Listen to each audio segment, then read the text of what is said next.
Students, थोड़े gap के बाद मिल रहे हैं हम लोग, लेकिन पहले रिवाइज कर लेते हैं हम लोग कि अब तक हम लोगों ने क्या क्या देखा है। ठीक है, सबसे स्टार्टिंग में हम लोगों ने स्टेटमेंट का डेफिनेशन देखा था। ठीक है, स्टेटमेंट के लिए दो चीज़ें होना ज़रूरी था, it should be assertive and truth value मालूम होनी चाहिए। ठीक है, ये हम लोगों ने स्टार्टिंग में देखा था।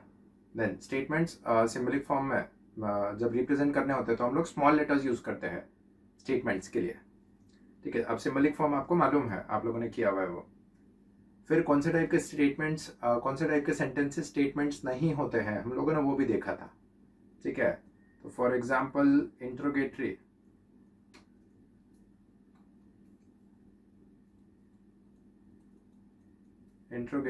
Exclamatory, then imperative and open. ठीक है, ये टाइप के सेंटेंसेस स्टेटमेंट नहीं होते हैं, जिसमें ओपन हम लोग किसको बोलते हैं? ओपन सेंटेंसेस वो होते हैं जो असर्टिव तो है लेकिन ट्रूथ वैल्यू नहीं मालूम है। ठीक है, ट्रूथ वैल्यू नहीं मालूम है, असर्टिव है लेकिन ट्रूथ वैल्यू नहीं मालूम। This was the first exercise. फिर हम लोगों ने सेकंड एक्सरसाइज में कंपाउंड स्टेटमेंट्स देखे थे। नाउ कंपाउंड स्टेटमेंट्स में हम लोगों ने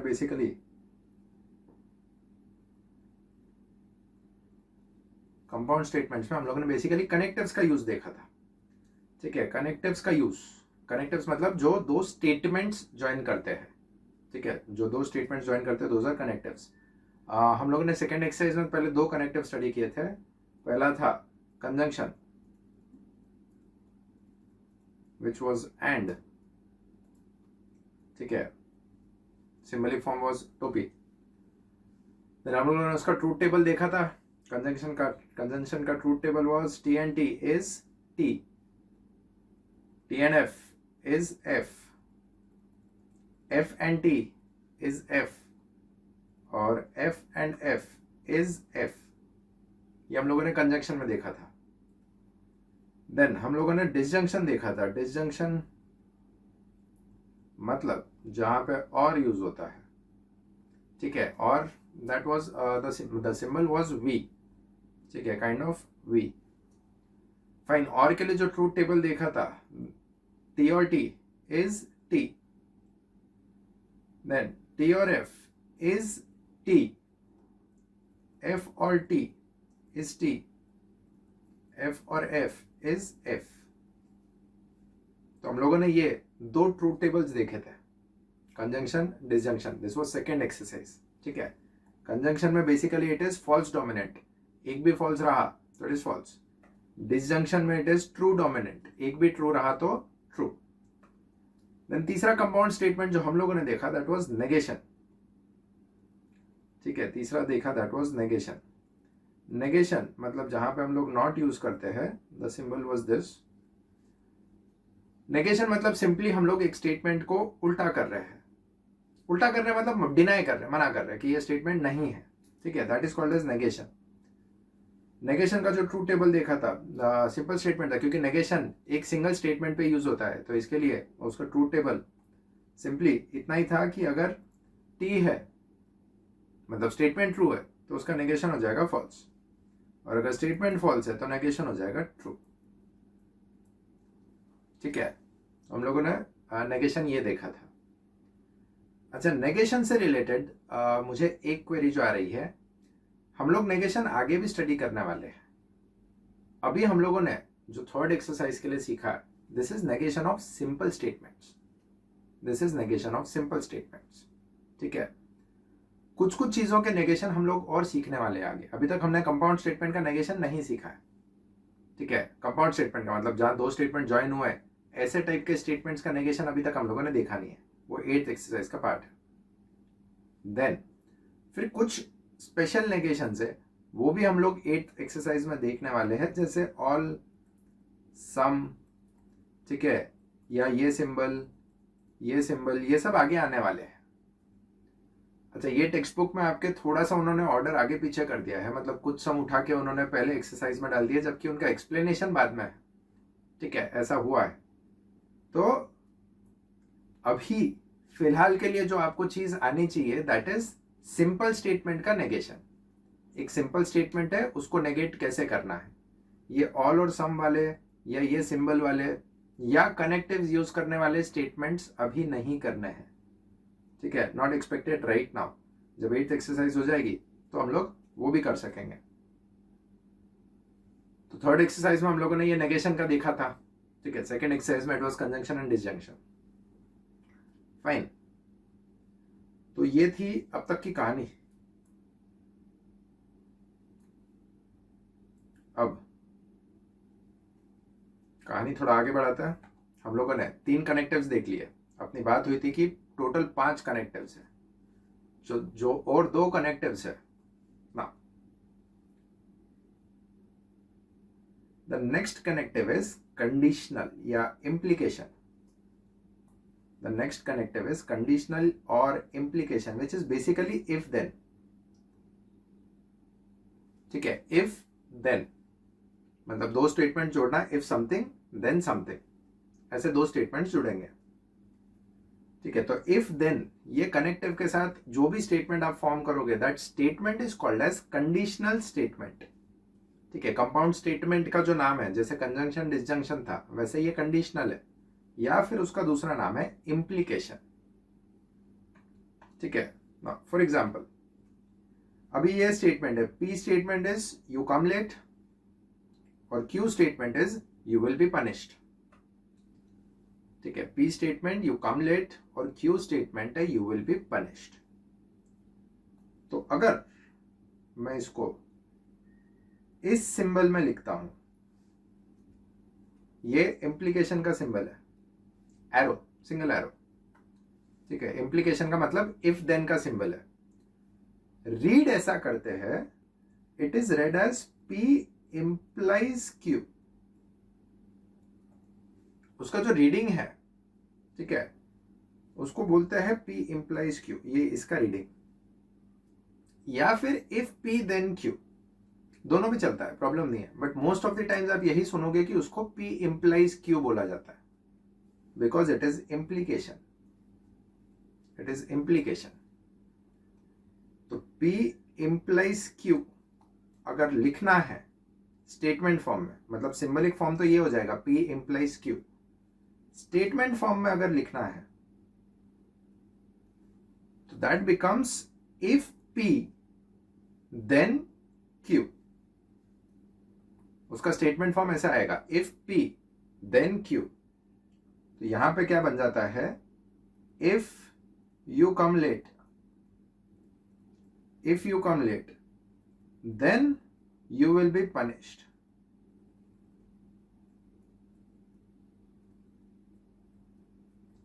if you come late then you will be punished। जो भी P स्टेटमेंट रहेगा उसके पहले if आएगा, और जो भी Q स्टेटमेंट रहेगा उसके पहले आएगा then। तो वो बेसिकली जो फॉर्मेशन बन जाता है वो होता है if P then Q, ठीक है, if P then Q। तो अगर P स्टेटमेंट है,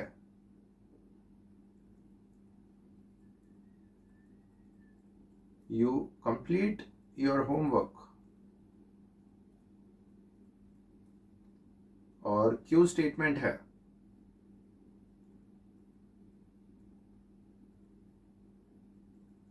mummy will give you chocolates,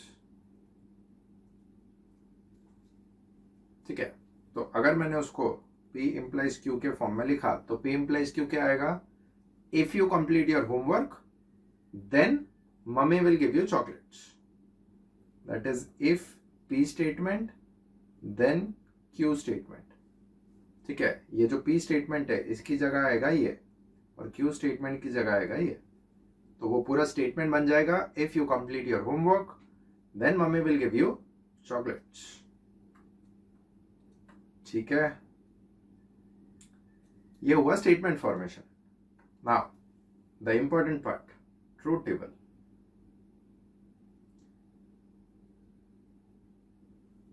now the truth table, the truth table again, अपना ट्रूथ टेबल बनाने का जो तरीका है दैट इज व्हाट, P के लिए, मतलब यहाँ पे 2 कॉलम है P और Q। अपन P के लिए हमेशा क्या लिखेंगे, it will B T F F, और क्यू के लिए क्या लिखेंगे? It will B T F T F. Truth table form vertically किया जाता है, लेकिन रीडिंग हॉरिजॉन्टली होती है। तो जो पहला स्टेटमेंट आएगा that is T implies T. अभी let's go through the logic, ठीक है। मैं यही एग्जाम्पल पकड़ रहा हूं to understand. P statement is you come late, Q statement is you will be punished. तो अपना जो फॉर्मेशन हुआ इफ पी देन क्यू का, वो हो गया if you come late then you will be punished. मैं हिंदी में ट्रांसलेट करके बोलता हूं, अगर आप लेट आए तो आपको पनिशमेंट मिलेगी। ठीक है, प्रीटी स्ट्रेट फॉरवर्ड, फाइन। तो अभी मान लो पदम सर का क्लास, पदम सर के क्लास में पदम सर ने ये अनाउंसमेंट करी, ठीक है, आज ये अनाउंसमेंट करी कि कल से if you come late then you will be punished. ठीक है, अगला दिन आया। नाउ अगर आप लेट आए और आपको पनिशमेंट मिली, इज दैट ओके? बराबर है, आप लेट आए और आपको पनिशमेंट मिली, दैट इज ओके। बराबर है। तो अगर पहला स्टेटमेंट ट्रू है और दूसरा स्टेटमेंट ट्रू है, the whole arrangement is okay. ठीक है, तो T implies T becomes T, ठीक है। मीनिंग क्या हुआ मैं वापस बता रहा हूं, आप लेट आए दैट इज ट्रू, और आपको पनिशमेंट मिली दैट इज ट्रू। तो आप लेट आए, आपको पनिशमेंट मिली, फाइन, सब सुखरूप। ठीक है, पनिशमेंट मिलने के बावजूद, हाँ। तो दिस अरेंजमेंट इज ओके, इसके लिए ये स्टेटमेंट हो गया ट्रू। नाउ सेकेंड सिनेरियो, आप लेट आए लेकिन आपको पनिशमेंट नहीं मिली। ऐसा नहीं चलेगा, दिस इज फॉल्स। आप लेट आए, क्योंकि स्पेसिफिक अनाउंसमेंट है बॉस कि if you come late then you will be punished. तो आप लेट आए और आपको पनिशमेंट नहीं मिली, ये नहीं चल बे। ठीक है, ये चलने वाला नहीं काम। तो द सेकेंड थिंग इज, आप लेट आए और आपको पनिशमेंट नहीं मिली, नॉट एक्सेप्टेबल, वो हो जाता है फॉल्स, ठीक है। तो T implies F becomes F. ठीक है, पहला जो हुआ, first was T implies T is T. जो सेकेंड पार्ट हुआ T implies F, this is T implies F. Answer क्या आएगा? एफ। ठीक है, answer is F. I hope you are understanding the reason. Padam sir का क्लास है, specific announcement थी। ठीक है, पदम सर का क्लास है, स्पेसिफिक अनाउंसमेंट थी कि अगर लेट आए तो पनिशमेंट मिलेगी। तो सीधी बात थी, तो लेट आए पनिशमेंट नहीं मिली, ये नहीं चलेगा। नाउ द थर्ड सिनेरियो, आप लेट नहीं आए लेकिन सर ने पनिश कर दिया। आप लेट नहीं आए लेकिन सर ने पनिश कर दिया, ये चलेगा।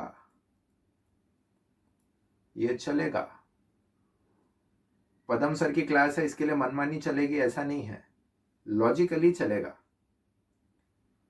ठीक है, मैं आपको सीन क्या बता रहा हूं, आप लेट नहीं आए लेकिन पदम सर ने आपको पनिश किया, यस दैट विल डू। क्यों चलेगा लॉजिकली। अब सर की बात पे थोड़ा ध्यान दीजिए, सर ने क्या बोला था? सर ने बोला था कि अगर तुम लेट आए तो मैं तुमको पनिशमेंट दूंगा। सर ने ये कहीं नहीं बोला कि अगर तुम लेट नहीं आए तो मैं क्या करूंगा। बात समझ रहे हो? बात ये थी कि अगर आप लेट आए तो मैं पनिशमेंट दूंगा ही, लेकिन आप लेट नहीं भी आते हो तो भी पनिश करने के तो मेरे पास 10 और रीजन है, मैं कर सकता हूं। मैंने कहीं नहीं क्लेम किया कि लेट नहीं आने पे क्या होगा। ठीक है, इफ देन का ये मतलब समझो लॉजिकली। तो यहां पे आपको इस स्टेटमेंट में सिर्फ इतना बताया है कि लेट आने पे पनिशमेंट मिलेगी, ये नहीं बताया है कि लेट नहीं आने पे क्या होगा।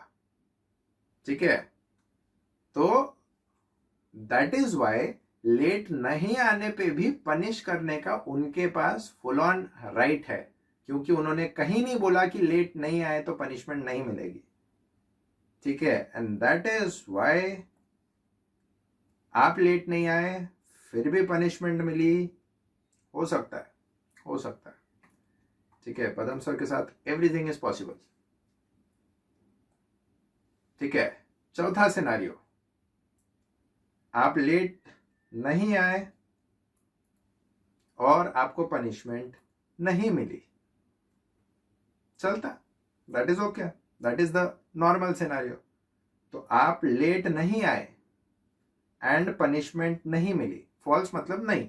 ठीक है, लेट नहीं आए और पनिशमेंट नहीं मिली, fine, that is acceptable, that is acceptable. ठीक है, तो ट्रूथ टेबल ऐसा बनता है, लेट आए पनिशमेंट मिली, ठीक है, लेट आए पनिशमेंट नहीं मिली, नहीं चलेगा, लेट नहीं है फिर भी पनिश कर दिया, कर सकता है, लेट नहीं है और पनिश नहीं किया, फाइन, दैट इज एक्सेप्टेबल। ठीक है, that is the logic of, that is the logic of implication. ठीक है, थोड़ा घरगुती एग्जाम्पल से सोचो। मम्मी आपको बोलती है, मम्मी आपको बोलती है if you complete your homework then mummy will give you chocolates. Homework complete किया, ठीक है, अगर होमवर्क कंप्लीट किया तो चॉकलेट मिलेगी। आप बोले ठीक है, आपने होमवर्क कंप्लीट किया और आपको चॉकलेट दी गई। ठीक है, मैं वो टेबल वापस यहां पे रेप्लिकेट कर रहा हूं, this is P, this is Q, fine, आपने होमवर्क कंप्लीट किया और आपको चॉकलेट दी गई, all okay, the final answer will be true.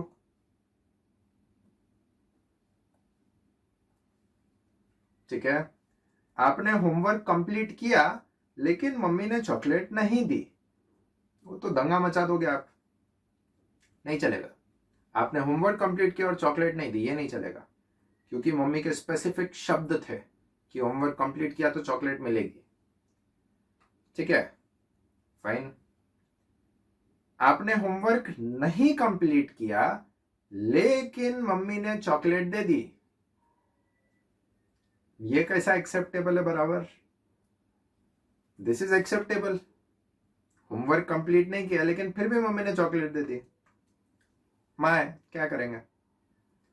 ठीक है, तो यहां पे व्हाट इज द पॉइंट, माँ ने बोला है कि होमवर्क कंप्लीट करने पे चॉकलेट मिलेगी, ये कहीं नहीं बोला कि होमवर्क नहीं कंप्लीट करने पे क्या, तो दे सकती है माँ chocolate, no problem with it.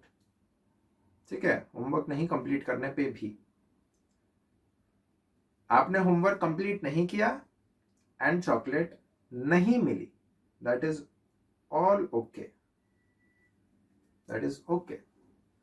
ठीक है, नहीं करोगे तो नहीं मिलेगी, बात बराबर है। ठीक है, तो this is the logic of the truth table, this is the logic of the truth table. ठीक है, तो जो हम लोगों को याद रखना है, ठीक है, ट्रूथ टेबल में जो याद रखना है that is basically what, T implies T is T, true implies true is true, T implies F is F, F implies T is T and F implies F is T. ठीक है, यहां पे implication के case में there is only one scenario जहां पे वो false होने वाला है, ठीक है, जहां पे आपको आप लेट आए और पनिशमेंट नहीं मिली, नॉट एक्सेप्टेबल। ठीक है, T implies F is F, आपने होमवर्क कंप्लीट किया लेकिन चॉकलेट नहीं मिली, नहीं चलेगा। ठीक है, that is the only scenario जहां पे ये फॉल्स होता है, बाकी सब जगह ये ट्रू है। ठीक है, अभी आपका काम यहाँ पे हेडिंग डालो, हेडिंग डाल के वो एग्जाम्पल लिखो और ट्रूथ टेबल लिखो। ठीक है, आपका काम यहाँ पे ये हेडिंग डालो कंडीशनल की या इम्प्लीकेशन की, ये जो एग्जाम्पल अपन ने यहाँ लिखा ये एग्जाम्पल लिख के रखो एंड ये ट्रूथ टेबल लिख के रखो। ठीक है, जस्ट इन केस हमने जो दो एग्जाम्पल्स डिस्कस किए, अगर आपको साथ में बाजू में आपके लिए नोट डाउन करके रखना है तो रख सकते हो, प्रॉब्लम नहीं है। ठीक है, बाद में क्या है वो लॉजिक रिकॉल करने में ध्यान में आता है कि ये ट्रूथ टेबल ऐसा क्यों बना। ठीक है, ऑब्वियस क्वेश्चन है कि ये थोड़ा अजीब दिखता है ट्रूथ टेबल देखने के लिए, बट लॉजिकल है, फाइन। अभी यहां पे वीडियो पॉज करके पहले वो लिख लेना, ठीक है, फिर ये कंटिन्यू करो। नाउ P इंप्लाइज Q जो है उसके दो हिस्से P और Q। P इंप्लाइज Q में जो P का पार्ट है that is called as antecedent, that is called as antecedent या फिर हाइपोथेसिस। ठीक है, एंड जो Q वाला पार्ट है, जो बाद वाला पार्ट है, that is called as subsequent, subsequent या कॉन्सिक्वेंट, एक्चुअली कॉन्सिक्वेंट।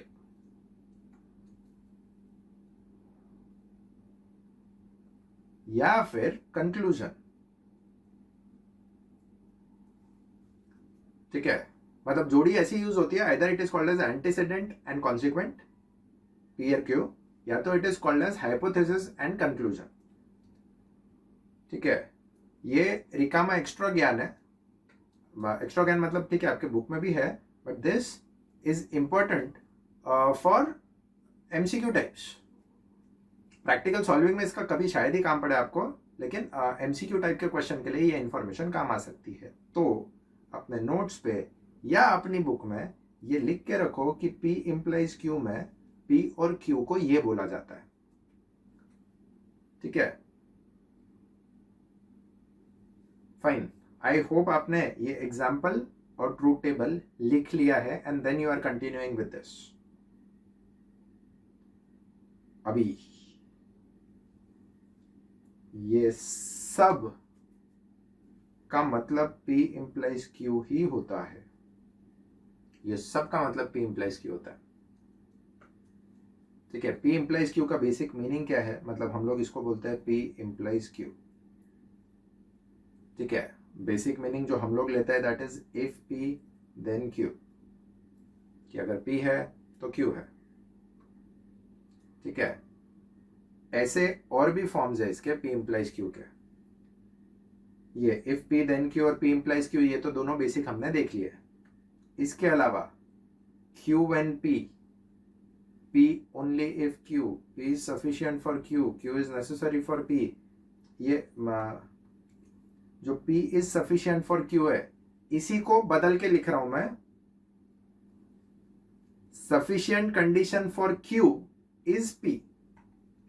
ठीक है, एक्टिव पैसिव कर दिया है और कुछ नहीं। ठीक है, पहले क्या बोला P is sufficient for Q, और फिर बाद में क्या बोलता है sufficient condition for Q is P, तो वो सिमिलर है। वैसे ही Q is necessary for P, तो यहां पे उसको भी पैसिव एक्टिव पैसिव कर दिया है, necessary condition for P is Q, वो दोनों सेम स्टेटमेंट्स है। इन सब का मतलब यही है, it is P implies Q,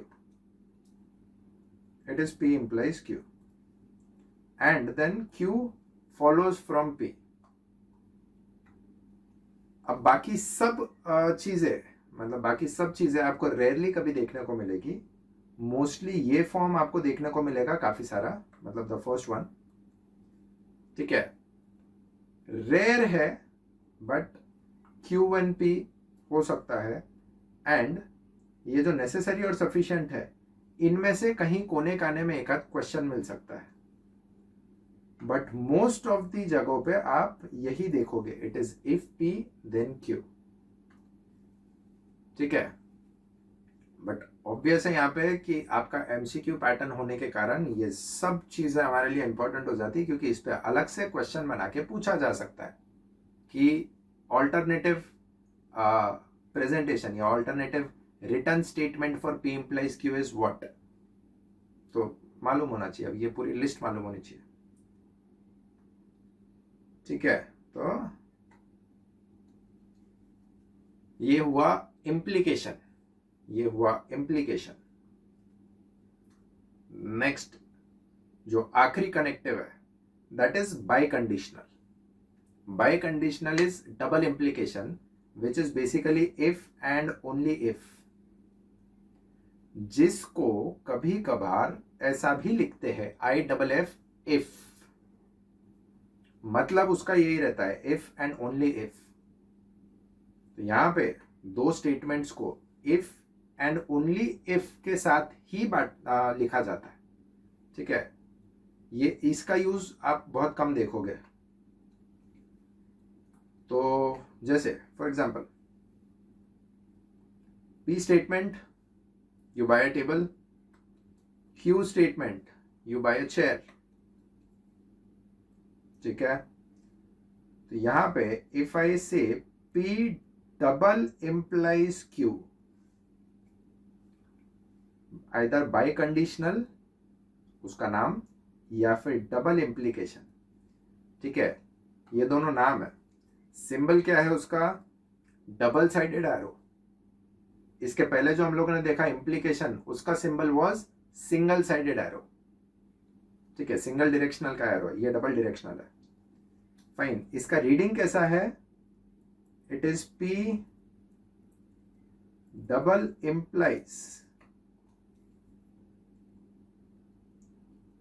implies Q, या फिर simply P if and only if Q। P if and ये वाला नहीं यूज करना है, if and only if Q। ठीक है, ऐसा भी बोल सकता है। नॉर्मली आप जब मेरे से सुनोगे तो it will be double implies. ठीक है, it will be double implies. तो P डबल इम्प्लाइज Q, ये क्या आएगा? तो यहां पे आएगा you buy a table, if and only if you buy a chair, if and only if you buy a chair, you buy a table, if and only if you buy a chair। तो इन दोनों के बीच में if and only if लगा दिया हम लोगों ने। अब इसका मतलब क्या है? इसका मतलब क्या है? ठीक है, वो मतलब के वजह से, मतलब उसके बेसिस पे ट्रूथ टेबल बनता है ना। ट्रूथ टेबल का मैं बेसिक स्ट्रक्चर बना के रख लेता हूं। P के लिए इट इज TT FF, और Q के लिए इट इज Q के लिए it will be TF TF। ठीक है, अब ये कैसा है? Biconditional. It is as good as जिएंगे तो साथ साथ, मरेंगे तो साथ साथ। ठीक है, ये दोस्ती हम नहीं तोड़ेंगे टाइप्स का ये। P और Q के बीच में अगर इफ एंड ओनली इफ लगाया है तो इट सिंपली मीन्स कि होंगे तो दोनों साथ में होंगे, नहीं तो दोनों नहीं होंगे। होंगे तो दोनों साथ में होंगे, नहीं तो दोनों भी नहीं होंगे। विच मीन्स टेबल खरीदा तो चेयर खरीदो। ठीक है, टेबल खरीदा तो ही चेयर खरीदोगे। सब्सिक्वेंटली टेबल नहीं खरीदा तो चेयर भी नहीं खरीदोगे। रिवर्स ऑल्सो, चेयर खरीदा तो टेबल भी खरीदोगे, और चेयर नहीं खरीदी तो टेबल भी नहीं खरीदोगे। That is what is meant by if and only if. ठीक है, मैं पार्टी दूंगा इफ एंड ओनली इफ जवर सर उस पार्टी को स्पॉन्सर करेंगे। मीनिंग क्या है? कि मैं पार्टी दूंगा अगर जवर सर स्पॉन्सर करेंगे, और अगर जवर सर स्पॉन्सर करेंगे तो मैं पार्टी दूंगा। उल्टा भी, अगर जवर सर स्पॉन्सर नहीं करेंगे तो मैं पार्टी नहीं दूंगा। ठीक है, तो इफ एंड ओनली इफ का बेसिक मीनिंग ये है, होंगे तो दोनों साथ में, नहीं तो दोनों भी नहीं। तो यहां पे मतलब बाय दैट रीजनिंग, अगर पहली चीज हो रही है और दूसरी हो रही है, दैट इज एक्सेप्टेबल।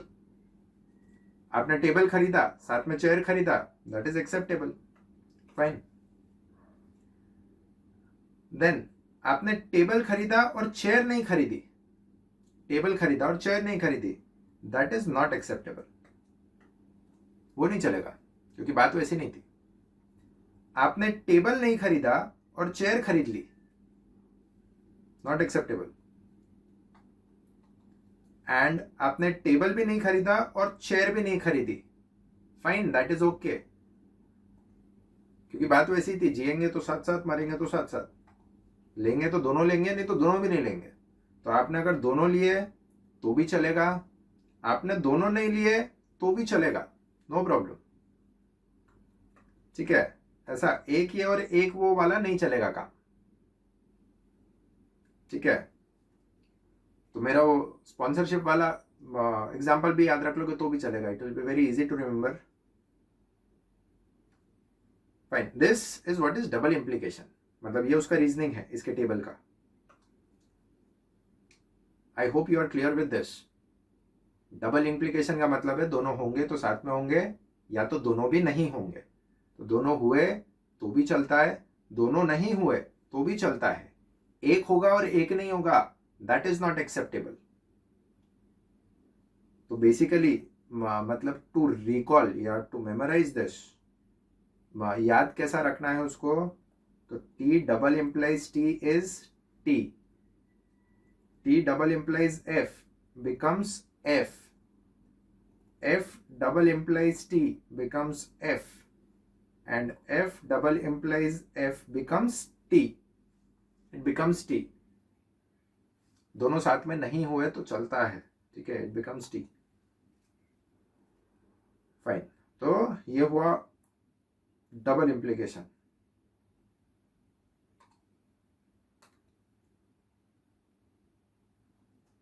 ना, डबल इंप्लीकेशन के लिए अलग अलग वर्ड फॉर्म्स, जैसे हम लोगों ने 9 वर्ड फॉर्म्स देखे थे इंप्लीकेशन के लिए, वैसे ही यहां पे 6 वर्ड फॉर्म्स है for double implication. P double implies Q के दूसरे forms are, it is also P implies Q and Q implies P। इसका बेसिक मीनिंग क्या होता है कि if P then Q and if Q then P, एक ही statement में है दोनों, कि अगर P होगा तो Q होगा और Q होगा तो P होगा। ये स्टेटमेंट ऐसा है कि अगर P होगा तो Q होगा और Q होगा तो P होगा, मतलब बेसिक मीनिंग वही निकलता है कि होंगे तो दोनों साथ में होंगे, या तो दोनों भी नहीं होंगे। तो this is another form. Then Q if and only if P का मतलब भी यही है ऑब्वियसली।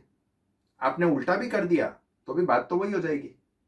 यहां पे यू बाय अ टेबल और यू बाय अ चेयर को मैंने उल्टा करके लिखा तो भी बात वही हो जाएगी। इसका मतलब ये नहीं है कि आप आंसर उल्टा करके लिख सकते हो, मतलब सेम है, मतलब सेम है, ठीक है, मीनिंग सेम है। सिंबलिक फॉर्म में उल्टा करना अलाउड नहीं है, जो स्टेटमेंट पहले है वो पहले ही आएगा। यहां सिर्फ मीनिंग की बात चल रही है कि द मीनिंग इज सेम,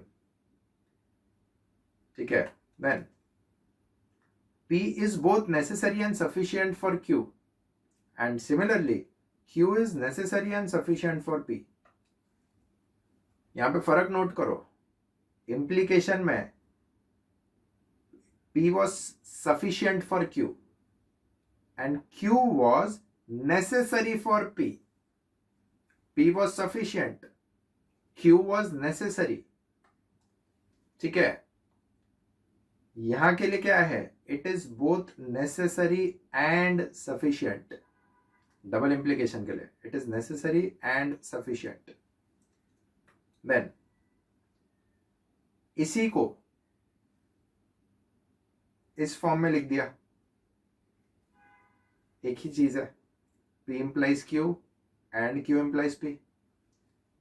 ऊपर भी वही बोल रहे हो, it is P implies Q and Q implies P, सिर्फ अभी लिख के बता रहे एंड सेम चीज उल्टी करके बोल रहे हैं। ठीक है, मतलब बेसिकली सिंबलिक फॉर्म और वर्ड फॉर्म में दो अलग अलग चीजें करके बताई। Then sixth is P implies and is implied by Q। Again ये तीनों चीज एक ही बात कर रहे हैं।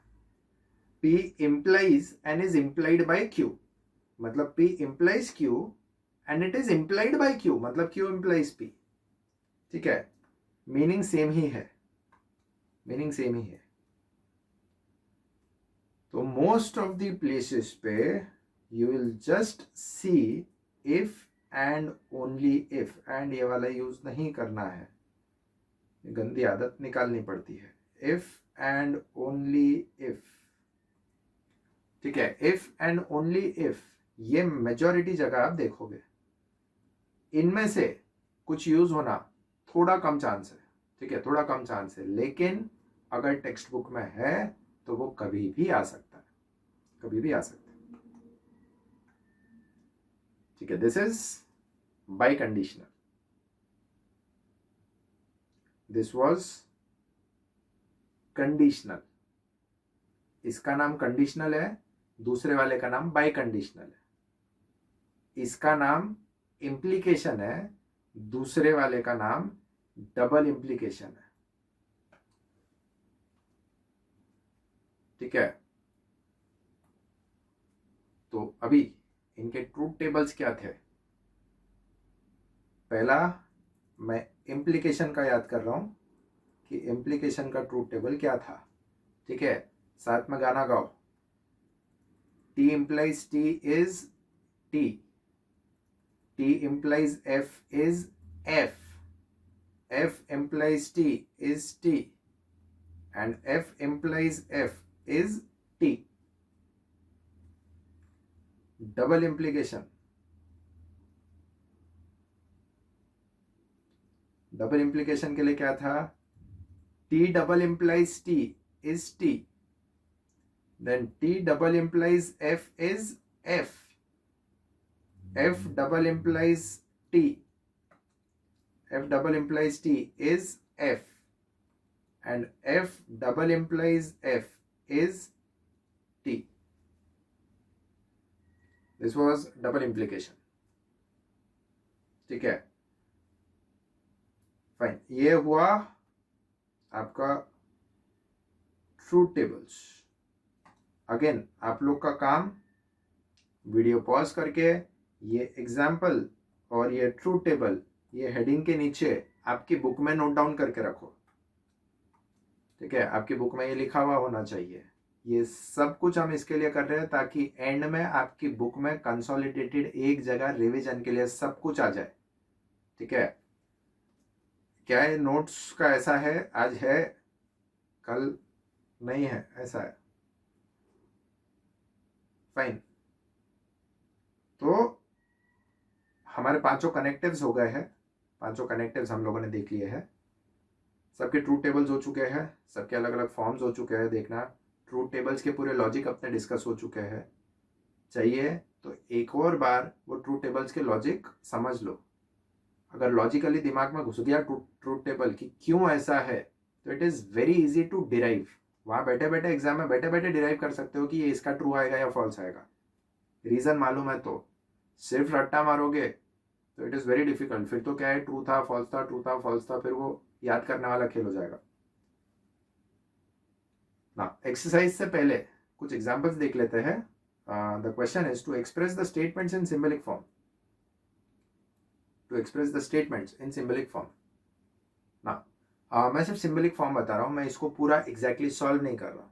ठीक है, ये सिर्फ डिस्कशन के पार्ट के लिए है now milk is blue and sky is black, जो दो स्टेटमेंट्स है, एक आएगा मिल्क इज ब्लू, दूसरा आएगा sky is black, and the symbolic form will become P and Q. It will become P and Q. Well, दूसरा, the dog is barking or the cat is sleeping. ठीक है, यहाँ full stop रह गया. The dog is barking or the cat is sleeping.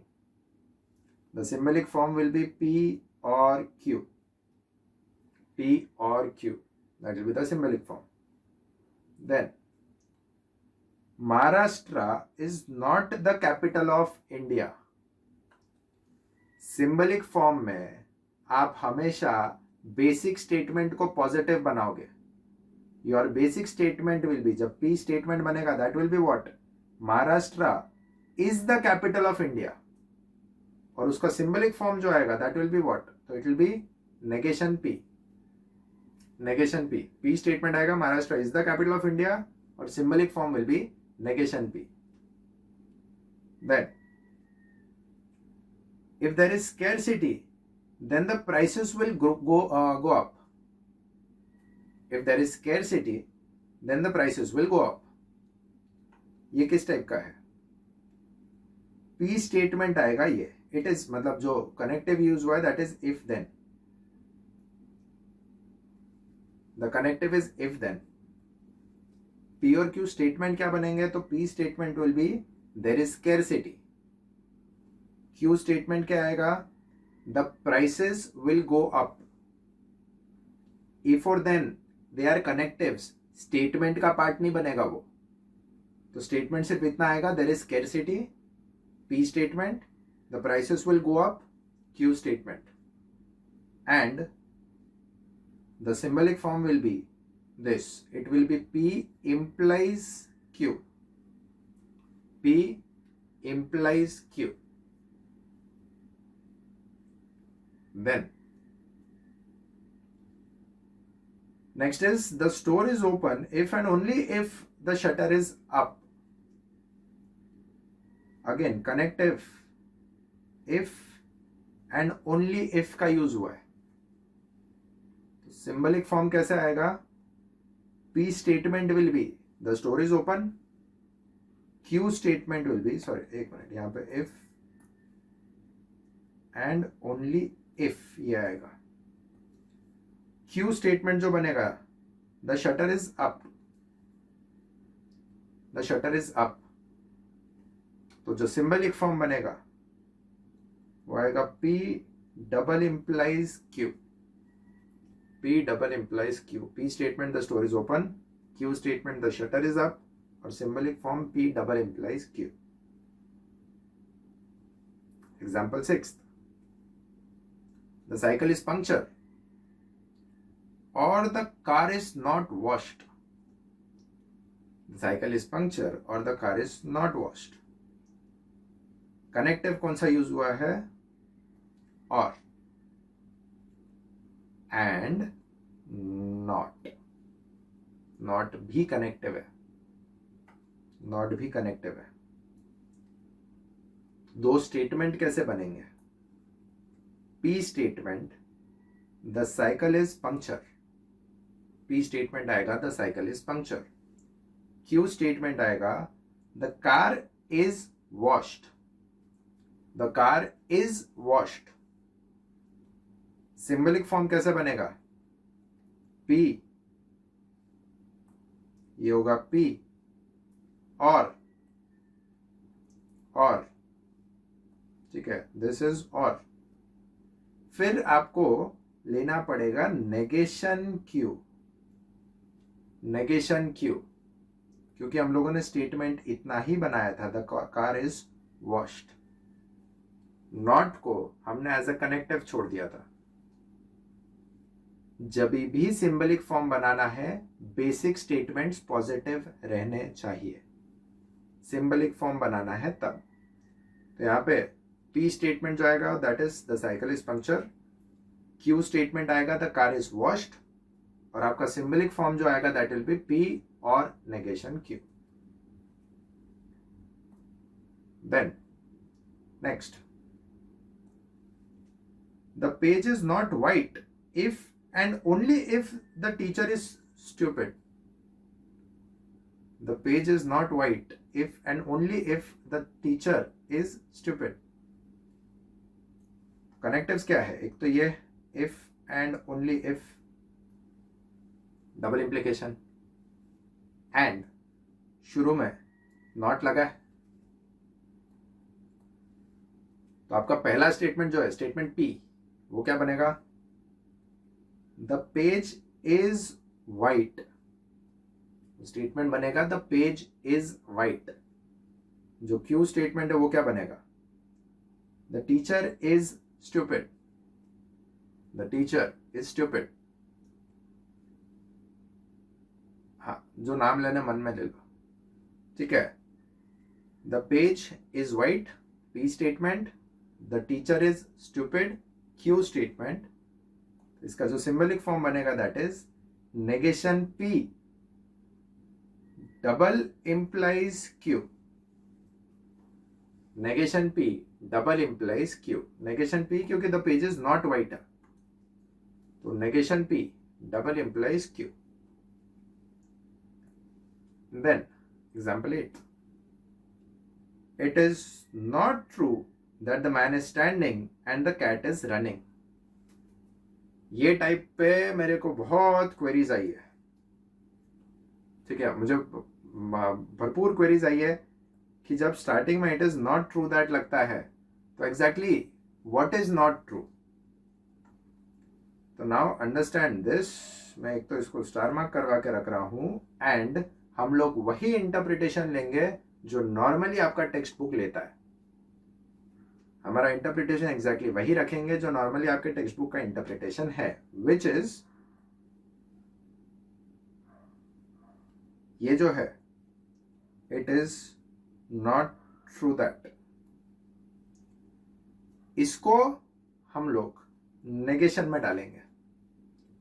Connective है, it is not true that, ये हम लोग नेगेट करने के लिए यूज करते हैं, तो उसको नेगेशन का कनेक्टिव बोल के डालेंगे. एंड ये जो पार्ट है the man is standing and the cat is running, इसमें बीच में एंड है तो ये भी कनेक्टिव हो जाता है. Fine, this statement becomes P and Q. अब सवाल यह है कि ये नेगेशन किसके पीछे लगेगा? सिर्फ पी के पीछे या पूरे के पीछे? तो योर टेक्स्ट बुक सेज कि जब भी ऐसा है it is not true that. It is not true that the whole statement, मतलब the whole statement is not true. पूरा स्टेटमेंट ट्रू नहीं है. तो ये पूरे के पहले नेगेशन लग जाएगा. The symbolic form of this becomes negation of P and Q. Negation of P and Q. आपने अगर उसको बिना ब्रैकेट के ऐसा लिखा तो आपको गलत मिलेगा. अब आप पूछोगे कि हमको कैसा समझेगा कि ब्रैकेट में लेना है कि नहीं लेना है? समझना नहीं है, याद रखना है. ठीक है, क्योंकि आप ये स्टेटमेंट से क्या है, ब्रैकेट्स वैकेट्स मैथमेटिकली तो अच्छे से मालूम रहते हैं कहाँ लगाना है और कहाँ नहीं लगाना है, ऐसा मुझे लगता है. बट ये इंग्लिश में ब्रैकेट लगाना इज अ डिफिकल्ट टास्क. ठीक है, क्योंकि पहला मन से वही क्वेश्चन आता है कि भाई कहना क्या चाहते हो, क्लियरली बोलो कि वो it is not true that मतलब क्या. ठीक है, तो यहाँ पे जो एक क्वेश्चन आता है ना कि वो नेगेशन किसके पीछे किसके पहले लगाना, पी के पहले लगाना कि पूरे स्टेटमेंट के पहले लगाना. तो यहाँ पे I am specifically saying it कि पूरे स्टेटमेंट के पहले लगाओ, उसको पूरे स्टेटमेंट के पहले लगाओ. तो व्हेनेवर इट इज ऐसा दिया है it is not true that the whole statement is negated. The whole statement is negated simply because textbook ने किया है. ठीक है, फाइन. Your examples. Now let us just recall all the truth tables.